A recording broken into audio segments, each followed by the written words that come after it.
Pinupuri ka namin, O Diyos, Ama, Anak, at Espiritu Santo.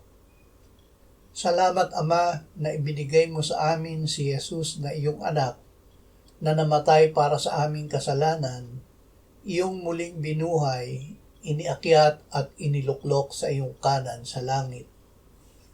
Salamat na ibinigay mo sa amin ang iyong banal na Espiritu, at sa pamamagitan niya ay ibinuhos mo ang iyong pag-ibig sa aming puso.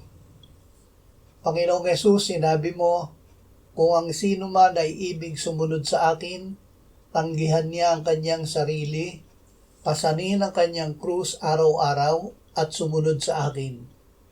O Espiritu Santo, akayin mo kami na sundin ang salitang ito ng Panginoong Hesus.